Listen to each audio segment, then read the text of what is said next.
Hey everyone, this is Brad from the Darksliders podcast with our news update for the week. A lot of our news from this week focuses on Disney's D23 conference that they held this past weekend.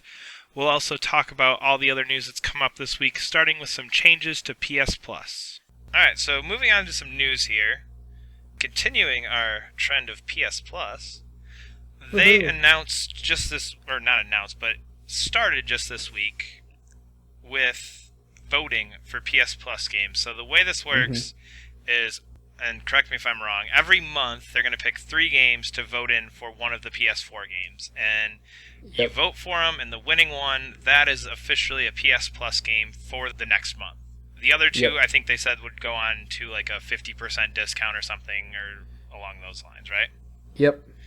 Yeah, so I don't really know how I feel about this, but this month the ones are Grown Home, Zombie Vikings, and Armello, I think. Yeah, I'm bad at words. Yeah. I don't really know. Just because I feel like it's kind of pointless. Why? Okay, I wouldn't say that. That was not. Why do you think that's? Why do you think that's pointless? Because I'm just looking at this, and in my mind, I'm going, it doesn't really matter too much, just because essentially someone else is picking this for me anyway.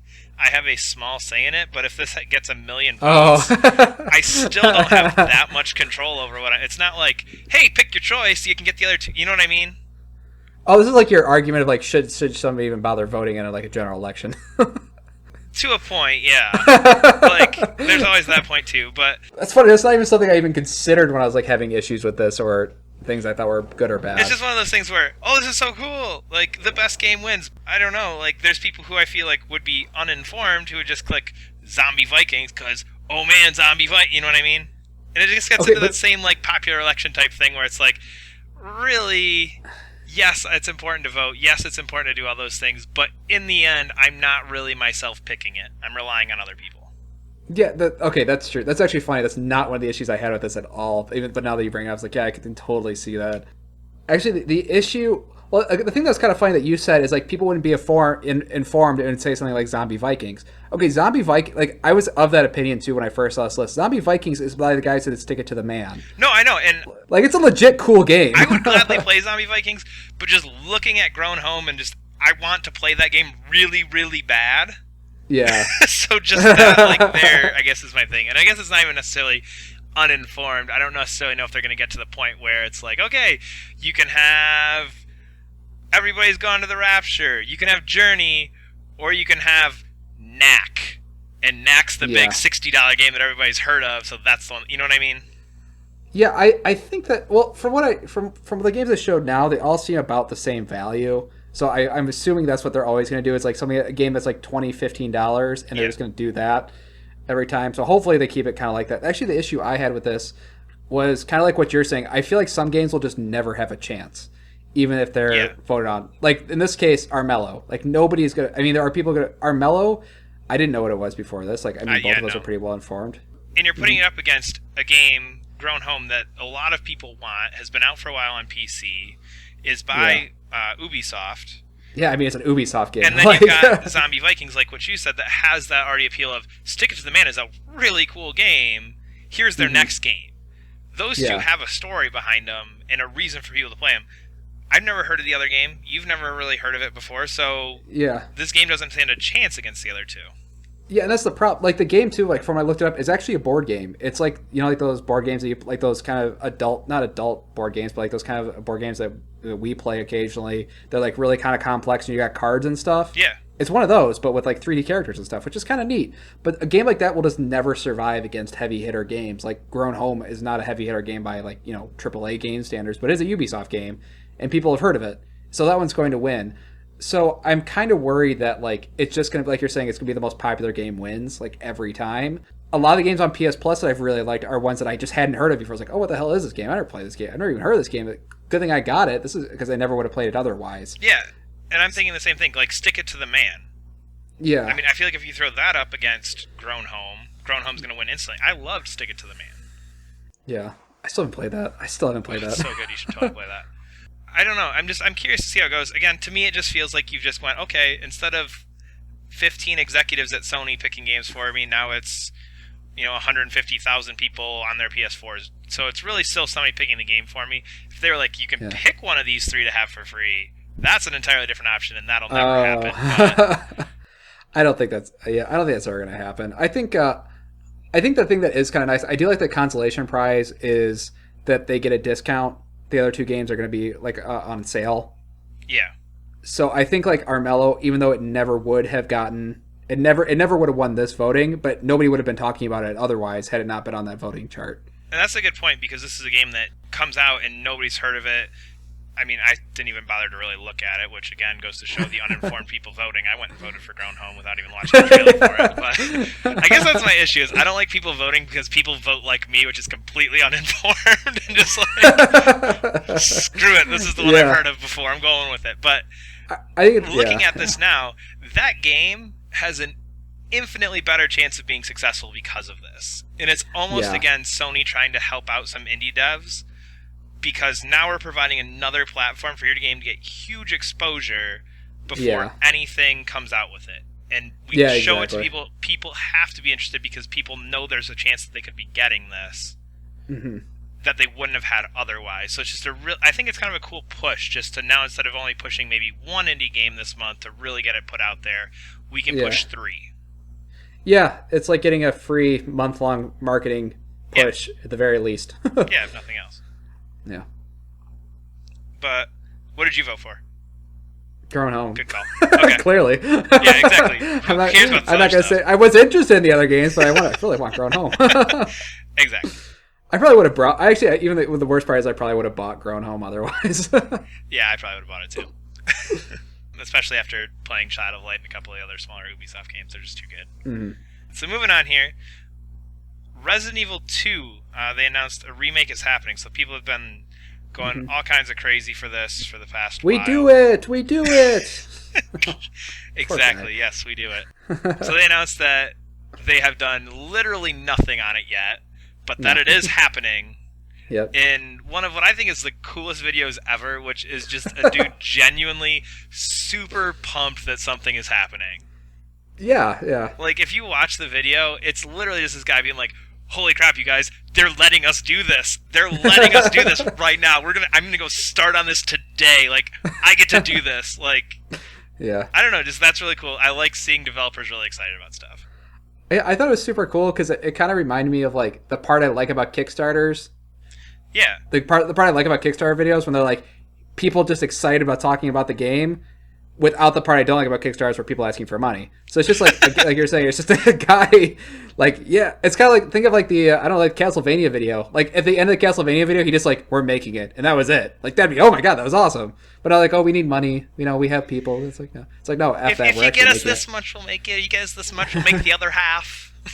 yeah, exactly. It's instead, it's just somebody being really passionate and like just telling, like they're so excited just to tell people that this happened. Like this actually, like this literally had just happened. He had tweeted out like a picture of his design doc like last month, like as he was working on it. He's like, hey guys, I'm gonna go pitch this to my executive guys.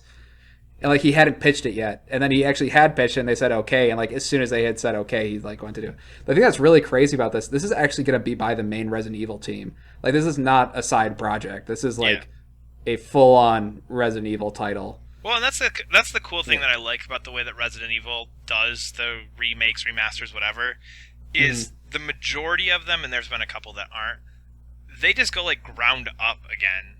When you look at like what they did for the GameCube with the first Resident Evil.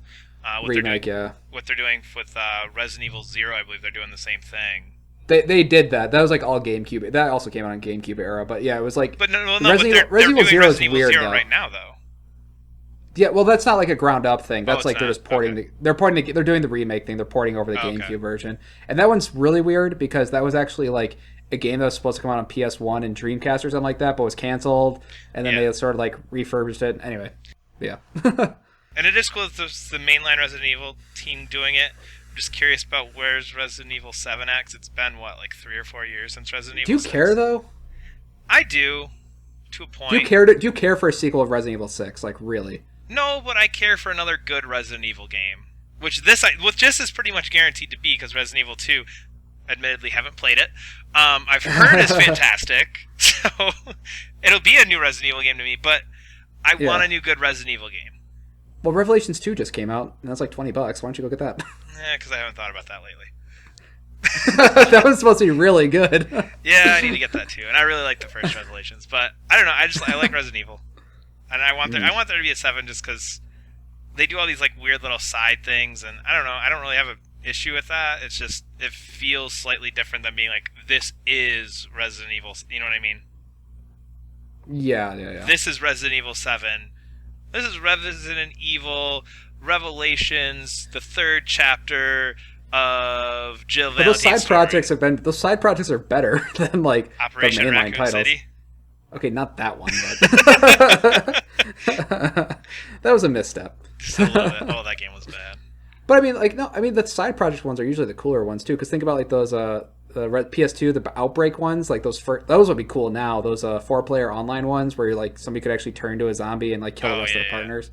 Yeah. I don't know. There's cool Resident Evil stuff. Mm-hmm. So a little bit of stuff with zombies here. This is just kind of a weird one. Techland is kind of not doing anything right now from the sound of it. I know they just put out some. I think there was a Dying Light expansion pack that either just came out or is about to come out, so they must have finished that up. But just the way they're talking right now, it sounds like they don't have anything to do. They sound a little bored. Yeah. So they came out and said, "Oh yeah, Dying Light 2. We're not going to talk about that yet, but the reason for it is we've got these awesome ideas that we need to make sure we can actually do before we go forward with this." Yeah, like they haven't. Basically, what he said was something along the lines of like, we have these awesome ideas that we aren't even sure are going to be able to done on PS4 or Xbox One, and we aren't sure if these ideas are even good enough, are even like good ideas. Like I mean, like we haven't gonna have a good idea, but when you actually play it, it turns out to be not so great. But basically, all he's describing is like just prototyping. Like that's normal prototyping. Yeah. That's not anything exciting. He's announced that they haven't even started prototyping on literally anything. Yeah, so. We had a board meeting yesterday, and Dying Light 2 was mentioned. Yeah, it's like, well, yeah, it's because the first one sold a shit ton. I think that was pretty much it. Yeah. But what's really funny about this is, so we talked about Dead Island devs Jaeger being dropped off the project a couple weeks ago. Mm-hmm. Another guy from Techland came out and said, if Deep Silver came up to us, we'd do it. We'd do Dead Island 2. I gotta imagine there's some bad blood there. I can't. That's what I'm like. There's thinking. A reason they didn't do any of the other Dead Island games. I don't know what it is. There's a reason they didn't do Dying Light with those guys. I think the guy's just blowing smoke up their ass. I don't know. It's just really funny that in the same week, one guy's like, "Oh yeah, we're thinking about Dying Light 2," and the other guy's like, "Well, we'd love to do Dead Island 2." And in actuality, these two games are very, very similar. Yeah, yeah, but yeah, it's like we haven't decided on our next multi-million-dollar project. Zombie-based open-world game. Yeah. It's for sure going to be one of these two. Yeah. Doesn't really matter. I mean, we're probably going to do the same thing. Oh god, that's terrible. But it's true. But yeah, so that was just kind of one of those like little funny things that came out this week. And a little different news. So Star Wars Battlefront, Peter Moore, the guy from EA, he came out and said there will be no campaign mode in Battlefront. And what kind of bothered me is the quote that he used, which is that data shows people don't want those, and people don't play those. They don't. But I do. I know you do, but you're not a teenager playing Battlefield 4 for like 40 hours a week. That's true, but I'm a 20-something-year-old who is playing Battlefield 4 for 5 to 10 hours. They don't care about. I mean, that's the thing, though. Like, this is just a really good business decision, in my opinion, because if you think about the people who, where does Battlefield get its money? Battlefield 4 right now costs $15. They're not getting money from selling Battlefield 4. What they're getting money for is the 30 expansion packs that also cost $15. And who's going to buy those? Who's going to buy those, Brad? But see, okay, here to me, Battlefield 4, fine, you can get away with that. Call of Duty, I feel like, could even get away with that. This is Star Wars. Like, you have a campaign mode already. Just freaking put a 3-minute cutscene in front of the damn thing and go, oh yeah, remember that scene in Return of the Jedi where you need to go to Endor to stop the second Death Star from being completed? Here you go. Boom. Oh, so you don't even care that there's like an actual single. You wouldn't care for like multiplayer maps as long as there's like some poorly strung together story. That's what they did in the other Battlefronts. There's like a scene. There's a screen of text, and that's all I want is just my damn screen of text in between them, and just put them in chronological order. I think you actually probably will get that, except nobody's willing to call that a campaign. See, that's fine. I just want you start out. Here you are. You're on Naboo, and it's like, well, we could skip the prequels. Let's start out in. Let's start out like in the other one. You're like, okay, you're on Hoth. Okay, after Hoth, you go here, and you go through, and you play them chronologically, and there's just a screen of text in between each one. That's what I want. And I mean, I think you might be getting that. I think what they're saying is they're not getting a Battlefield 4 campaign. I think you do get that. That's probably true, but I'd like that too. I don't know. I want like something. Would you want? I mean, you'll probably get that. I mean, would you be disappointed in the fact they're not having a Battlefield 4 campaign or a Call of Duty campaign? No. Would I like that? Yes, but I played through all of Unreal Tournament 3 single player, which is literally less story than that. That's probably what it is. I think that's probably what it is. But see, but that's still a campaign mode. Like, man, we gotta look this up because I don't. Because aren't they doing something like that though? I don't know. Like, it was just a throwaway quote by Peter Moore, and you're mad about it, but you're not really mad about it. I'm irritated if it means I can only do like I just want some progression. I like progression. I don't even like at least make a checklist. Like you won a match on Endor, you won a match on Hoth, you won a. Oh, you'll get plenty of those. You'll get plenty of trophies and stupid shit to upload. I just need some kind of progress, and I don't know. I like single player. I like playing games by myself. People can't ruin games if they're not there. Well, yeah, but it's like playing Rocket League by yourself. Like you're never gonna play Rocket League by yourself. I played through the season twice.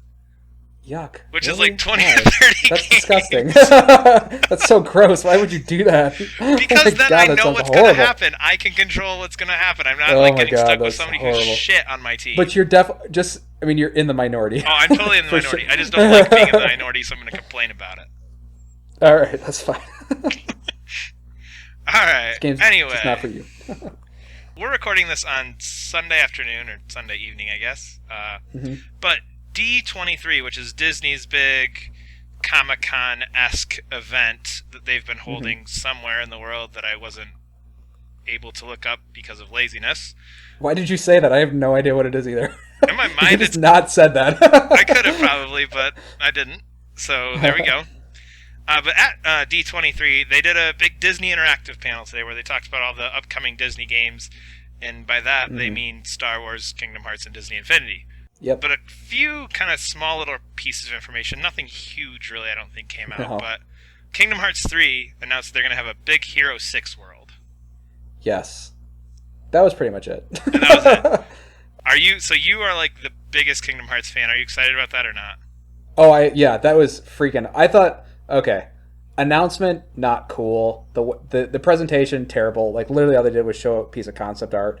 There actually was some other minor news. One of the other minor news is each Keyblade is going to have its own transformation. So in the other games, a Keyblade was just basically a cool looking thing. It had different stats. But in this one, like every Keyblade is going to have its like own limit break where it changes into a different sort of weapon. Some of the ones they showed before were like pistols. So you got like pistol Keyblades. So every Keyblade is going to have like a unique transformation like that. But yeah, they also announced the Big Hero 6, which I actually really liked. I like that movie, and it was funny today. I was actually thinking, I was like, oh, what kind of Kingdom Hearts worlds? And that one is cool, and I think perfectly fits the Kingdom Hearts world because it's a unique setting. It's San Fran, Tokyo, which is like a weird mix between Tokyo and San Francisco. Which is kind of neat and kind of goes thematically with Kingdom Hearts, which is sort of like an East meets West game to begin with. You know, it's like Squaresoft, which is like a largely Japanese company, meets Disney, which is largely an American company. It's like, oh, that's kind of cool, and that makes sense. The movie's a lot of fun, so they could probably set up a lot of cool action pieces. The really interesting news is a spoiler for Big Hero 6. Hero 6. Okay. If you have not seen Big Hero 6, this is a spoiler. Okay, just skip ahead a few minutes. I don't know, 3 minutes, I'll say. Ready, go! Yeah. Okay, so in the end of Big Hero 6, Baymax, the machine character, gets left behind in this weird alternate dimension. And his memory, though, like whatever his memory bank is left safe, and his memory chip is taken back and it's safe, but his body is still left in this like weird portal zone. So Kingdom Hearts, the idea for this level of Kingdom Hearts is actually going to be after that sequence, after the movie's over, his mechanical body gets taken over by darkness in that weird portal world. And I was like, oh, that's kind of a cool idea. Yeah, that's a really unique way to do that. And I'm trying to remember back to Kingdom Hearts. Were there any other ones that tied in like that specifically to a movie? No, that's the one thing that's kind of what I get to next is that the Kingdom Hearts Disney storylines are not good. They're not like when you go to like a certain world, it's always just like here's the characters. There's a really minor conflict. Somebody's being possessed by darkness, and then that's pretty much it. But the thing that's kind of cool about this one is like now they're actually thinking about the Disney World stories, like the individual stories, like the point where like they're actually getting the other directors involved. This might be a case of too many cooks in the kitchen though, so we'll see. But I thought that was actually a really weak aspect of the Kingdom Hearts series, and I think it's really cool that they're like, you know what, we actually do need to think of these Disney stories now that they're worth so much money, and we can't really fuck around with Kingdom Hearts anymore because they're making millions of dollars. Yeah. So now they're actually like thinking about like really directly tying them into the movies instead of just letting, you know, like I said before, just like really generic storylines. So I thought that was pretty cool. It's also a confirmation. This is like really, the people don't realize like this is a confirmation that Marvel will be in Kingdom Hearts, at least in some form. I mean, this is a Marvel. This is Marvel. It is Marvel and it's comic book based, but that's no, because there's no continuity between that and like MCU. No, but I would say it opens the door. No more than it already was. They own it. Like, they own this. That's like saying, oh, just because I can't think of another example, isn't there something else? No, but I'm saying, like, for the first time, though, like, I think that now it's a lot more likely that we're going to see more Marvel characters, though. Because they're saying, like, yes, we can actually put... I'm just saying, like, before this point where I was saying, like, maybe they will not put in Marvel stuff at all. But think about the world of Big Hero 6 and compare that to, like, the MCU Avengers world. Those are two, like, starkly different things. Because one is just, it's New York with people with powers, and the other is, it's San Francisco, like you were talking about, a unique setting. They have all these different things that fit there. Whereas the other one is just movie taking place on Earth. Yeah, I guess that's true. I'm just now I'm like, I think I'm just got to get over the fact that Star Wars is going to be in it soon enough. I don't want Star Wars and Kingdom Hearts. It's going to be in there. I love Star Wars. Although I do want like a Darth Vader fight. Like I would be okay with a Darth Vader fight. Not just like that one scene taken out of context with no explanation. But they do that in the Kingdom Hearts game. Like they have secret boss battles. Like you fight, like in Birth by Sleep, you fight the Pinocchio whale. Like it's a dumb fight, but it's kind of cool because you fight like Monstro. It's like, okay, I could see like fighting Darth Vader in like some random Pinocchio's already in that. You know what I mean? Pinocchio's in that universe, whereas Darth Vader isn't. I don't know. I just feel like those things are way too heavy of a contrast from the rest of Disney properties to really fit in there well. Yeah, I'd be kind of disappointed too if Star Wars showed up because I feel like Kingdom Hearts is an opportunity to show Disney worlds that would not otherwise get a game. There's going to be so many damn Star Wars games. There already is so many damn Star Wars games. I missed the like 3 Star Wars games a year. The good old days. That was not the good old days. That was so good. I bought every single one of them. That's gross. So last kind of parts with Kingdom Hearts here is they brought out Disney Infinity with this. I'm so mad. I'm not mad. I'm just like, this is like my worst fear incarnate. That your favorite game ever now has little toys that you have to buy? No, because of what this could foresee in the future of Kingdom Hearts 3. Okay, my worst fear is Kingdom Hearts 3 is like, if you have the Disney Infinity Portal and you put in the Mickey Mouse, like an amiibo thing. Yep. They're gonna do it. I can't imagine why they're gonna do it.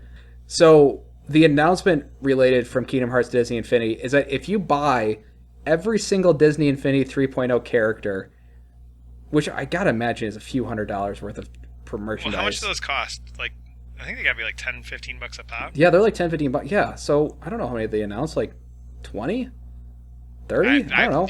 I literally have no clue. It's a lot though. it's a few $100. Well, anyway, your reward in the previous games, in the first game was a lightsaber, and the second one was Luke's land speeder, and in this one it's going to be a keyblade. Okay. But how is that any different than like pre-order DLC or a pre-order exclusive keyblade? I'm just mad that like anything Kingdom Hearts has touched Disney Infinity, because if Kingdom Hearts touched Disney Infinity, that means Disney Infinity is going to touch back in some stupid ass way, and I'm sure it's going to be an amiibo thing where Here's a very clear example. If you bought the Disney Infinity game and the Mickey statue, if you put it on the Portal in Kingdom Hearts 3, you'll get an exclusive Keyblade and maybe an exclusive minigame. But do you want that exclusive minigame and Keyblade anyway? Yes, I do. I want all that stuff. I know this normally doesn't bug me, but it's Kingdom Hearts, so it's like your one game that like, no, I need every single piece of this game. Yeah, don't touch my Kingdom Hearts. See, Arkham Asylum though is like just I guess Arkham Asylum has extra costumes and shit too, so I guess it doesn't really matter. I don't know, I am mad about it. It's the whole Amiibo Disney Infinity thing. I think just slowly adds another layer to pre-order DLC. Because now it's got you've got pre-order DLC levels, and you've got Amiibo costumes, and eventually, I swear you're gonna end up just paying like $5 for a game and adding like $400 in add-ons to actually unlock. I don't know. It's just it's all that stuff adding on, where it's just little thing after little thing that you actually need to get to complete the experience. I just want to be able, like you said, I want to be able to buy Kingdom Hearts 3 and have everything there. Exactly, and I don't know, for whatever reason I feel like, especially with Kingdom Hearts 3, I don't know, I feel like, because I think Arkham Asylum, I think the Arkham games like started out with that sort of pre-order DLC stuff with like getting extra costumes and stuff, so it's always been a part of the series. But this is like the 9th game or whatever in the series. Like, don't start now. Yeah. There's gonna be so much pre-order bullshit with that. I'll get it all though, because I'm gonna be pre-ordering. I already pre-ordered it. Of course you did. This game doesn't even have a date yet, does it? I pre-ordered it last year. Like the freaking like train scene that they show, the pre-rendered train game. Yeah, something. That was enough to just go, oh yeah, I need this. The fact that it existed was enough for me to pre-order it. In my mind, I'm just picturing you in like 5 years, like one of those people who has the Duke Nukem Forever receipt from GameStop, like 16 years after the fact. Yeah, like, absolutely. I pre-ordered this in 2002. This game actually has to come out because there's like millions of dollars sitting on it currently. I think that is another weird thing. Disney is sort of like really involved with Kingdom Hearts now, which has me also a little skeptical. Yeah, that's kind of weird that like they keep showing American guys talking about Kingdom Hearts. Moving on to our last thing, because this is Disney, we mentioned Star Wars a second ago.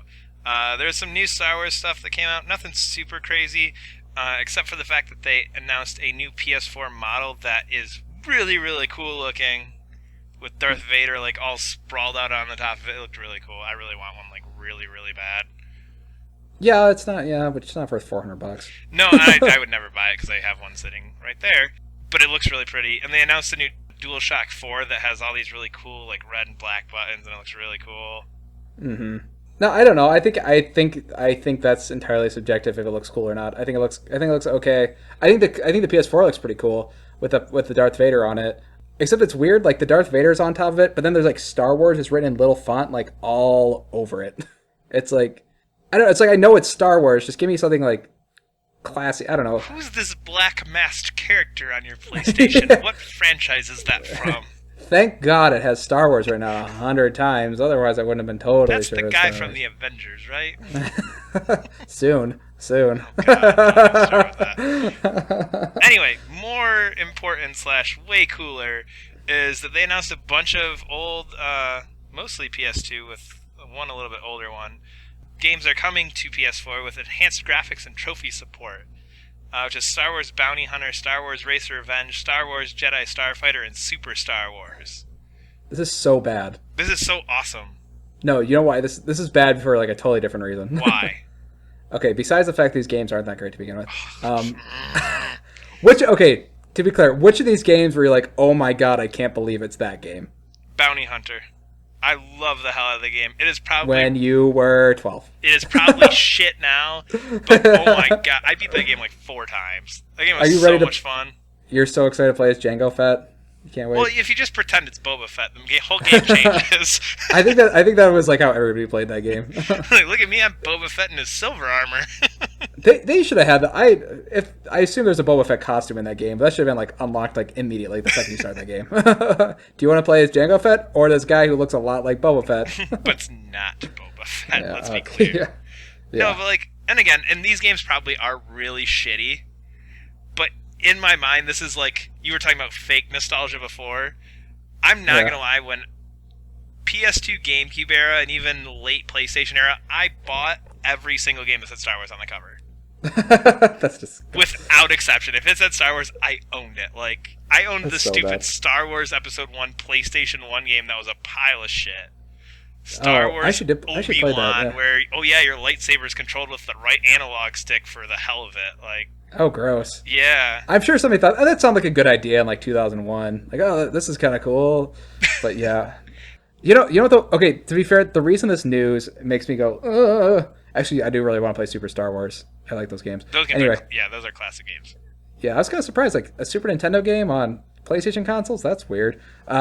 Anyway, which actually made me think that maybe they could put Rogue Squadron on. Like, what's to stop them from putting N64 games on there? See, and that was my thing with this, is they picked... These are not the foremost iconic Star Wars games by any means. Super Star Wars is up there for sure. Super Star Wars is genuine classic, but Bounty Hunter, Racer Revenge, and Jedi Starfighter are not. When you've got things like Jedi Outcast, Shadows of the Empire, there's tons of other awesome Star Wars games that are sitting out there that aren't these. So maybe those are coming too. They just don't want to give them away for free.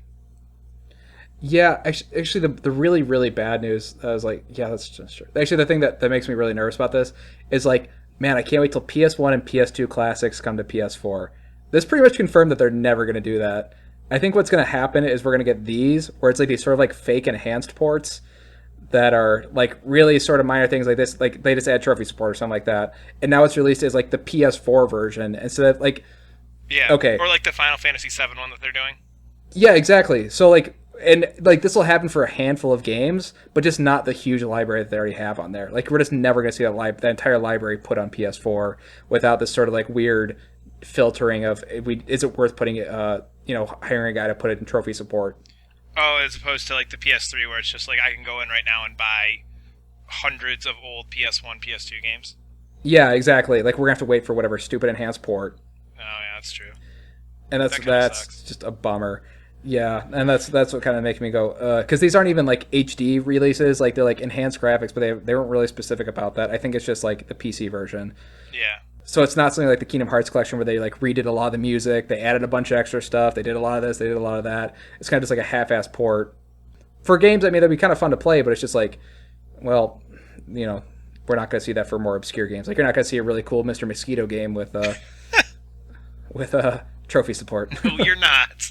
Is that even on the PSN library right now? I don't know, actually. As soon as I said that out loud, I was like, shit, I wonder if that's on there. I want to play that. That might even be too obscure just to have a PS3 thing. That's what I'm saying. Like, that'll definitely never show up. Yeah, I don't know. Yeah. I'm excited. These are the games that I grew up with that I freaking loved, so I'm excited. But you'd rather have like Rogue Squadron and stuff, though. Yeah, I mean, I would much rather have Rogue Squadron, Jedi Outcast, Shadows of the Empire. KOTOR. There's a list of probably 10 other ones. The only one of these I would put in like my top 5 or 10 would maybe be Bounty Hunter, just because in my mind I remember really loving that game. But yeah, I'm so excited. Stop trying to get me unexcited about this. I'm not trying to make you unexcited. I'm just unexcited about it, and whether or not you feel unexcited with me is entirely your choice. Good point. So the last thing, also Star Wars related, and this is a little bit different. There's a Star Wars game that has been in development for, I don't know, I feel like they originally announced this, like a year and a half ago? I don't even know if it's ever actually been announced. I feel like somebody said that they were working on it. Yeah, but I'm saying like officially, I mean, we don't even have a title for it. Yeah. Visceral, the guys who did Dead Space, have been working on a Star Wars project, quote unquote, for like a year and a half now. And 2 years. Is it 2 years now? Yeah. Man. More than 2 years. And every single time there's a press conference, because like it was E3. If you go back and listen to like episode 14 or 15 are our best games of E3 that we're looking forward to. I was like, oh man, I can't wait to see what this Visceral Star Wars is going to look like. Didn't show up. EA had a press conference at Gamescom. Didn't show up. Here we are at D3. That's literally just Star Wars and Kingdom Hearts. Didn't show up. I think they just don't want to cannibalize potential Battlefront sales. I think that might be all it is. I feel like giving like an initial tease and saying 2016 or early 2017, I don't feel like that's going to cannibalize sales of a game for this November. I think it will cannibalize pre-orders, because if I'm a kid, because like we're not their market. If I'm a 60-year-old kid, I can spend $60 on one game. That's true. And then don't make me choose between Battlefront. Actually, I feel like this game, I don't even know if it's like too early to show. I think this game might actually be like too awesome that it probably looks better than Battlefront, because Battlefront is a multiplayer only game. Well, I know there's a lot of people out there who crave like a single player I want to be in Star Wars game. That's and true. I'm thinking that, yeah, like right now, if you had $60, what would you buy?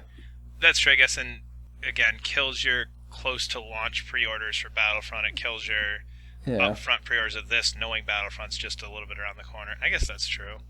Yeah, I'll bet like I'm sure that whenever when's that PSX is December, right? Yeah, I think PSX is December. So it's gonna come out like right after Battlefront comes out. That I'm sure that's when they're gonna announce it. I guess that makes sense. Like, don't announce something too close to the release of the other thing. Yeah, especially if it's like the same franchise Yeah, I guess by the that's true. same developers.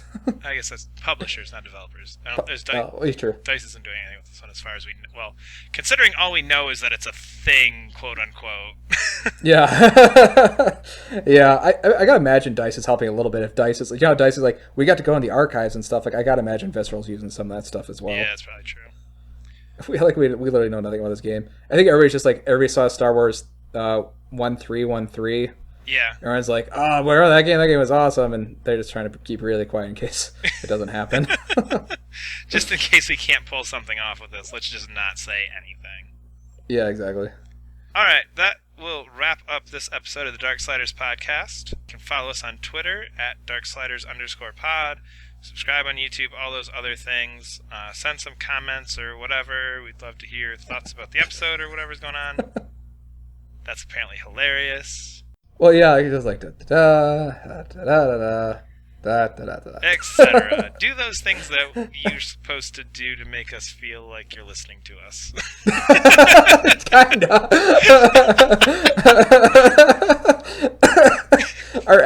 Our average view time does not make us feel good. Maybe somebody gets. I wonder if anybody's actually gotten to the end of this podcast. That's a good like, point. I'm really curious. If you get to the end of this, just send us like a comment or a message that just says "end." Yeah. On the off chance, I feel like we get like one person... guy who's like, one guy who's like, I listen to the end of every of your podcasts. I know your Twitter handle by heart. It's like, oh, thank you, guy. Yeah. Nobody else, though. And it's one of those, like, there's like 2 or 3 people who talk to us on Twitter every now and then, and it's just going to be those 2 or 3 people who send us stuff all the time. We're going to be like, yes, we've got those same 2 or 3 people who are awesome who listen to us. But what about our other tens of viewers? Literally tens. Tens of viewers. Oh my gosh, you guys, you have no idea how many views we don't get. Oh, this will be a fun discussion if we're going to keep this in the podcast or not. Anyway, Oh, thanks we're for definitely listening. keeping it in. All right, see ya.